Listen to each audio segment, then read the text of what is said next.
O Senhor esteja convosco. Ele está no meio de nós. Proclamação do Evangelho de Jesus Cristo segundo São Lucas. Glória a vós, Senhor.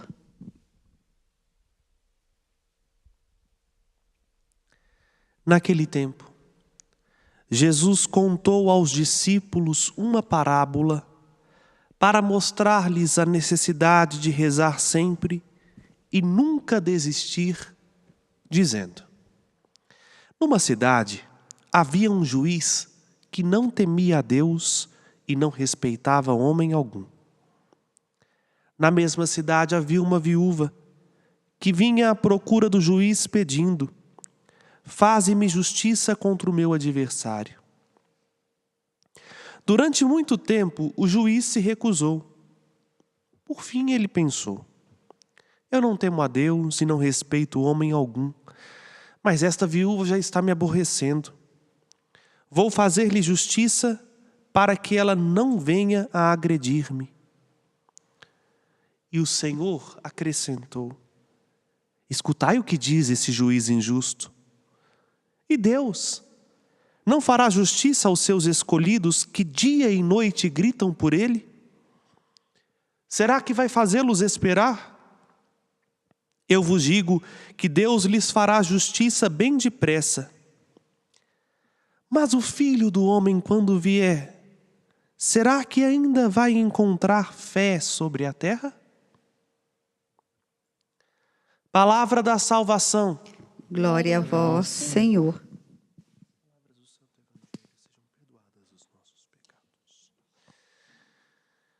Meus irmãos e irmãs, com muita sinceridade, o versículo conclusivo do Evangelho de hoje, versículo 8, é um versículo que há alguns anos eu tenho meditado e reverberado dentro de mim.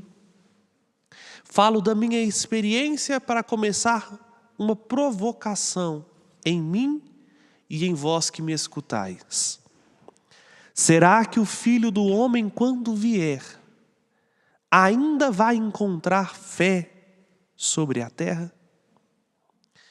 O Santo Padre, o Papa Bento XVI, em 2016, proclamou o Ano Santo da Fé, porque ele reconhecia que o problema do nosso mundo atual, sobretudo intraeclesial dentro da igreja, é a falta de fé.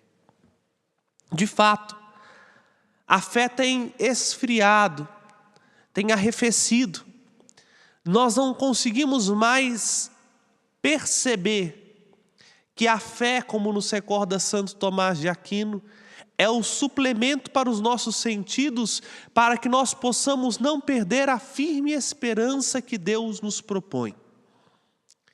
E aí, meus irmãos e irmãs, surge diante de nós um grande problema.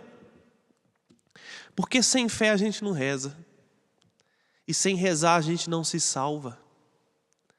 Aqui a liturgia deste 29º domingo do tempo comum, ela é muito preciosa, meus irmãos. Ela é indispensável, minhas irmãs, porque nós recordamos que nós cristãos não podemos nos dar o capricho de abandonar a vida de oração. Jesus conta esta parábola do juiz iníquo, do juiz injusto, mas ele tem um objetivo. Aqui no versículo 1 está claríssimo: para mostrar a necessidade de rezar sempre e nunca desistir. Você já desistiu da sua oração? Você já desistiu da vida de oração? Quantos de nós, depois de um tempo, ou desistimos porque falta-nos um vigor interior e acabamos pensando assim: há tanto tempo eu tenho rezado desta maneira e parece que Deus não me escuta, então vou deixar para lá. Ou então, há muitos que desistiram porque foram afogados pela má gestão do tempo, por um excesso de atividades, por um ativismo cada vez mais crescente em busca de dar resultados. Aí não se reza mais porque tem uma agenda a cumprir e acabamos desistindo. A oração, meus irmãos e irmãs, não pode ser dispensável da nossa vida. E aqui nós nos recordamos da primeira leitura, onde Moisés se apresenta como intercessor, como aquele que pede a Deus em favor do povo. A imagem do livro do Êxodo é muito bonita, porque enquanto Moisés está com as mãos levantadas, o povo ganha a batalha. Mas quando Moisés abaixa as mãos, o povo é vencido. O que isso tem a ver conosco? Em primeiro lugar, lembramos-nos do novo Moisés, o Cristo. O Cristo está diante do Pai, constantemente com as mãos erguidas em favor de nós. E isso é para nós um grande consolo, por saber que o Senhor se lembra sempre de nós. Lembrem quantas vezes Jesus diz que intercedeu ao Pai em nosso favor. Na última ceia, na oração sacerdotal, Jesus diz: rogo por vós, para que sejam um, como eu e o Pai somos um. Não vos peço que tire do mundo, mas que vos livre do maligno. Depois, uma outra passagem, mostra de novo o Senhor que pede pelos seus eleitos. Quando ele diz para Pedro: Satanás pediu para que pudesse te peneirar, mas eu pedi ao Pai em teu favor. Veja, Jesus está constantemente de mãos levantadas ao Pai, em favor de nós. Por isso, tudo o que pedimos, o pedimos em nome de Jesus, porque Ele é o nosso intercessor. E nesta batalha, não entre homens, não entre iguais, entre eu e outro ser humano, mas entre a nossa humanidade e o espírito do mal, contra a nossa carne, contra o pecado, nós precisamos de contar com mãos estendidas em nosso favor. Mas, se nos consola saber que o Cristo está com as mãos erguidas para o Pai, intercedendo por nós, nos compromete também ter esta certeza, porque se o Cristo pede em nosso favor, nós não podemos deixar de rezar uns pelos outros. A intercessão, meus irmãos e irmãs, mútua, é uma escora. Porque vejam, Moisés abaixa o braço, não porque ele quer, mas porque cansa, né? Somos humanos, experimentamos limites, e nem sempre temos o vigor para manter o dia inteiro os nossos braços elevados. Aí aparece uma ajuda muito necessária. Arão e Hur, que vem como uma escora para segurar o braço de Moisés, para que Moisés não canse e assim o povo de Deus vença. A oração mútua, meus irmãos e irmãs, é esta escora. Um que vai dando suporte para o outro, um que vai pedindo um pelo outro, de modo que todos vençam esta batalha que está em jogo, a nossa salvação. Mas vejam, aí a liturgia nos mostra não só que temos um intercessor diante do céu, diante de Deus no céu, Jesus Cristo nosso Senhor, e nos pede também para rezarmos uns pelos outros, para que todos nós possamos, cumprindo a nossa missão, vencer esta grande batalha. Mas a liturgia nos mostra que nenhuma oração fica esquecida diante de Deus. A parábola que Jesus conta, ela é para nós uma revelação de tamanha grandeza do amor de Deus. Porque Jesus compara o Pai com uma comparação imperfeitíssima. Há uma desproporção tamanha entre o juiz iníquo e Deus, porque Deus é a justiça. Deus é extremamente justo, Deus é extremamente favorável, Deus é benigno, compassivo. Deus não deixa de vir em nosso socorro. E aí, o que Jesus nos diz? Se o juiz, que dia e noite não obedecia a ninguém, fazia só o que dava na telha, mas foi importunado dia e noite pela viúva, pela importunação dela, pela insistência dela, atendeu a sua necessidade, será que Deus não faria o mesmo? Sendo que Deus é sumamente bom e extremamente justo. Aí, meus irmãos e irmãs, nós precisamos entender que o que a viúva pede ao juiz não é um capricho, é o que lhe é de direito. E ela tem confiança no juiz. Ela sabe que o juiz pode vir em seu socorro. A oração depende, como disse, da fé. E a fé só brota quando nós temos confiança.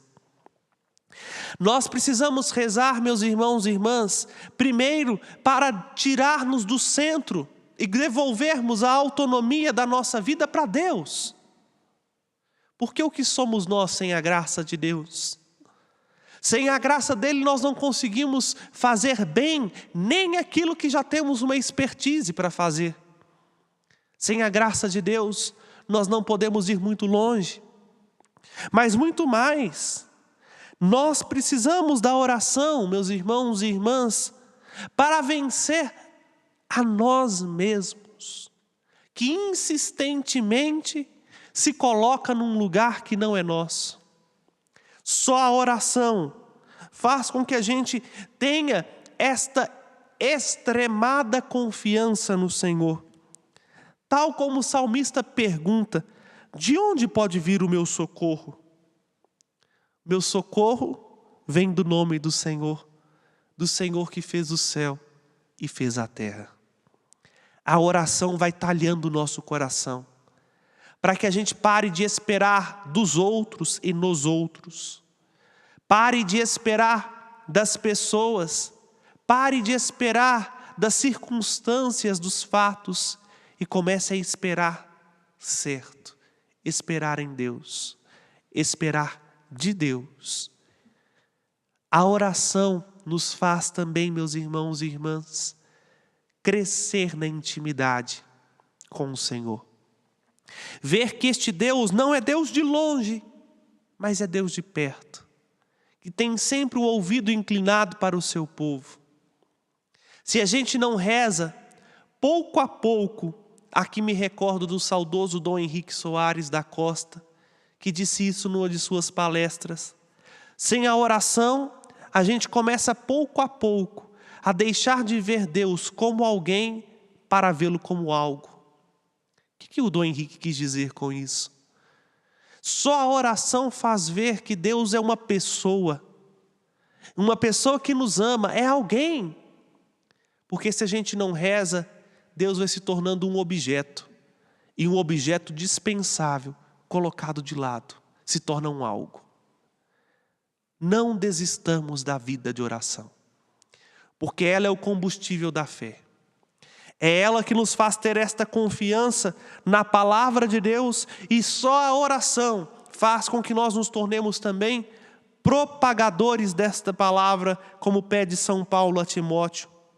Sem oração, a gente não sabe proclamar a palavra, porque a palavra não encontra espaço dentro de nós.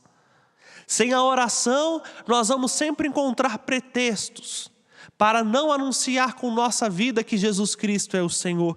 Mas a nossa missão é esta: proclama a palavra, insista, oportuna e inoportunamente, argumenta, repreende, aconselha com toda paciência e doutrina, até que Cristo seja tudo em todos. Tenhamos, meus irmãos e irmãs, este nosso coração no dia de hoje reanimado na necessidade de orar sempre e em todo lugar. De fazer da oração uma água que nutre o nosso coração, tal como nós precisamos da água para nutrir e purificar os nossos corpos. Façamos da oração um apoio mútuo uns para os outros, para que, amparados na oração do Cristo, que dia e noite pede por nós, nós sejamos capazes também de vencer esta batalha e permanecermos firmes na fé. Louvado seja nosso Senhor Jesus Cristo. Creio em Deus Pai, Todo-Poderoso, Criador do céu e da terra, e em Jesus Cristo, seu único Filho e nosso Senhor, que foi concebido pelo poder do Espírito Santo, nasceu da Virgem Maria, padeceu sob Pôncio Pilatos, foi crucificado, morto e sepultado, desceu à mansão dos mortos, ressuscitou ao terceiro dia, subiu aos céus e está sentado à direita de Deus Pai Todo-Poderoso, de onde há de vir a julgar os vivos e os mortos. Creio no Espírito Santo, na Santa Igreja Católica, na comunhão dos santos, na remissão dos pecados, na ressurreição da carne e na vida eterna. Amém. Apresentemos ao Senhor nosso Deus as nossas preces. A nossa resposta será: ouvi, Senhor, a oração do vosso povo. Ouvi, Senhor, a oração do vosso povo. Pelas igrejas há pouco implantadas pelo Papa Francisco, que as confirme na fé, e por aqueles que anunciam a palavra, rezemos. Ouvi, Senhor, a oração do vosso povo. Pelos que proclamam sem desânimo o Evangelho, pelos que falam de Cristo com a vida e pelos fiéis que não esquecem a oração, rezemos. Ouvi, Senhor, a oração do vosso povo. Pelos que proclamam sem desânimo o Evangelho, pelos que falam de Cristo com a vida e pelos fiéis que não esquecem a oração, rezemos. Ouvi, Senhor, a oração do vosso povo. Por todos que de algum modo participam dessa celebração eucarística, pelos fiéis que permanecem firmes na esperança e pelos que praticam com alegria a caridade, rezemos. Ouvi, Senhor, a oração do vosso povo. Você que nos acompanha, é o momento de orar. Colocar em prática o que Jesus nos pede no Evangelho. Falar com Deus. A oração é isso. É uma união do seu coração com o coração do Senhor. Ore por você, pelos outros, por aqueles que precisam de permanecer com os braços em pé, por aqueles que precisam da sua oração. No silêncio, no seu modo, apresente sua oração ao Senhor neste momento.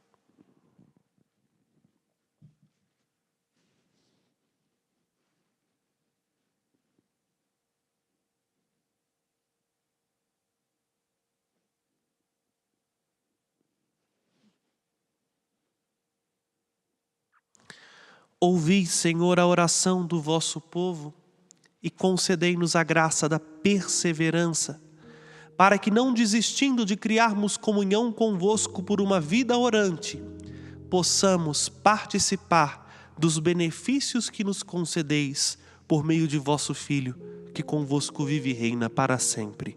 Amém.